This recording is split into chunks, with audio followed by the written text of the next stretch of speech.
नमस्कार, प्रांजल ज्ञान गंगा में आप सभी का स्वागत है। हम संक्षिप्त महाभारत का पाठ कर रहे हैं, जिसमें कि भीष्म पर्व चल रहा है। कल हमने कथा में युद्ध में भीष्म जी का पतन सुनकर धृतराष्ट्र का विषाद तथा संजय द्वारा कौरव सेना के संगठन की कथा को पढ़ा था। आज हम दोनों सेनाओं की व्यूह की कथा को पढ़ेंगे। धृतराष्ट्र ने पूछा, संजय, भीष्म जी तो मनुष्य, देवता, गंधर्व और असुरों द्वारा की जाने वाली व्यूह रचना भी जानते थे।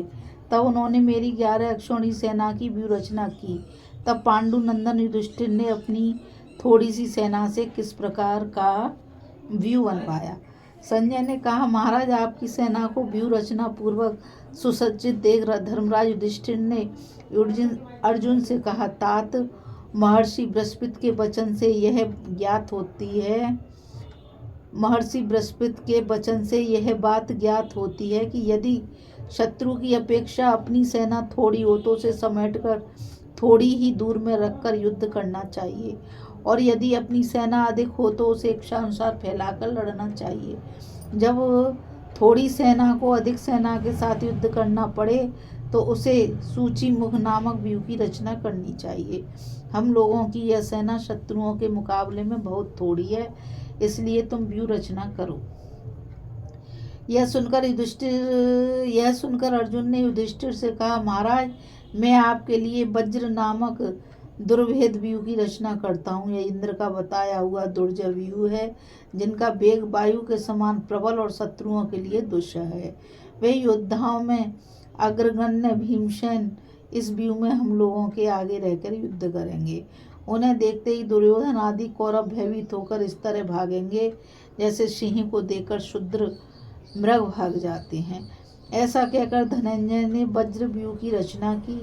सेना को व्यूहकार में खड़ी करके अर्जुन शीघ्र ही शत्रुओं की ओर बढ़ा। कौरवों को अपनी ओर आते देख पांडव सेना भी जल से भरी हुई गंगा के समान धीरे धीरे आगे बढ़ती दिखाई देने लगी। भीमसेन, धृष्टद्युम्न, नकुल, सहदेव और धृष्टकेतु ये उस सेना के आगे चल रहे थे।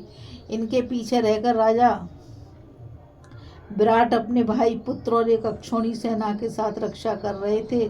नकुल और सहदेव भीमसेन के दाएं बाएं रहकर उनके रथ के पहियों की रक्षा करते थे।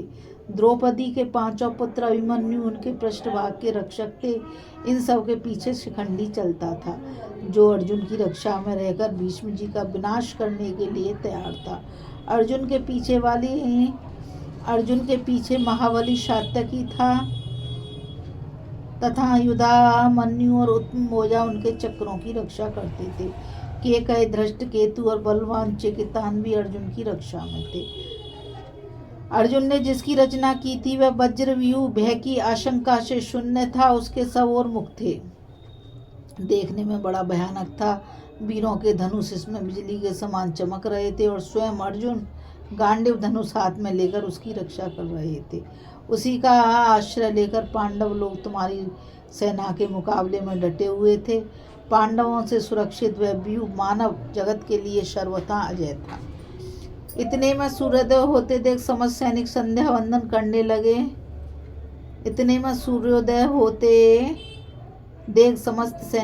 वंदन करने लगे। उस समय यद्यपि आकाश में बादल नहीं थे, तो भी मेघ की सी गर्जना हुई और हवा के साथ बूंदें पड़ने लगी। फिर चारों ओर से प्रचंड आंधी उठी और नीचे की ओर कंकड़ बरसाने लगी। इतनी धूल उड़ी कि सारे जगत में अंधेरा छा गया। पूर्व दिशा की ओर बड़ा भारी उल्कापात हुआ। वह उल्का उदय होते हुए सूर्य से टकरा कर गिरी और बड़े जोर की आवाज करती हुई पृथ्वी में विलीन हो गई।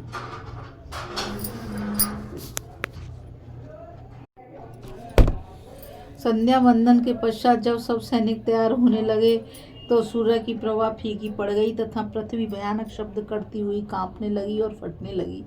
सब दिशाओं में बारंबार वज्रपात होने लगे। इस प्रकार युद्ध का अभिनंदन करने वाले पांडव आपके पुत्र दुर्योधन की सेना का सामना करने के लिए व्यूह रचना करके भीमसेन को आगे किए खड़े थे। उस समय गदाधारी भीम को सामने देखकर हमारे योद्धाओं की मंजा सूख रही थी।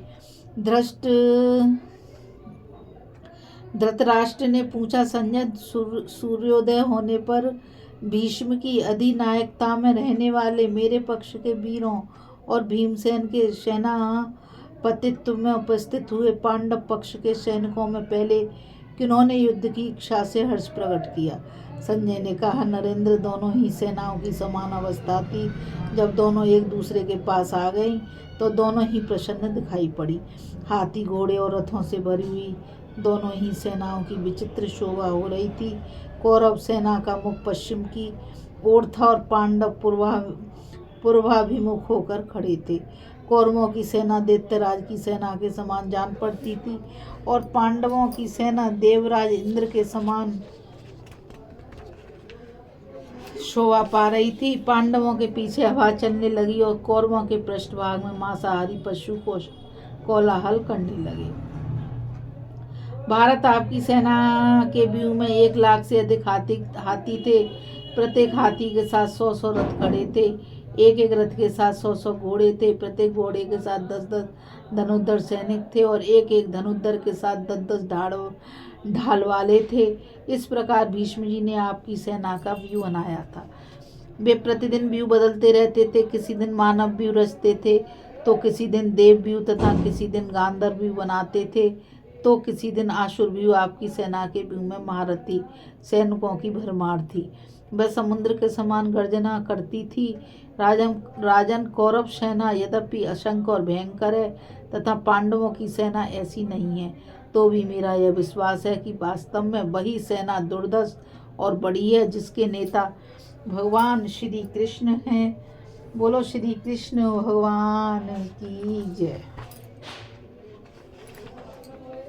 अभी हम कथा में दोनों सेनाओं की व्यू रचना की कथा को पढ़ रहे थे। अब हम आगे कथा में युधिष्ठिर और अर्जुन की बातचीत तथा अर्जुन द्वारा दुर्गा का स्तवन और वर प्राप्ति की कथा को पढ़ेंगे। इस कथा में बस इतना ही। मुझे गीता रावत को आज्ञा दीजिए।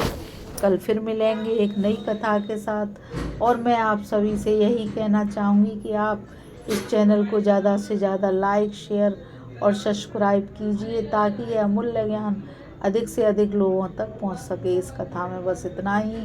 राधे राधे। जय श्री कृष्णा। नमस्कार।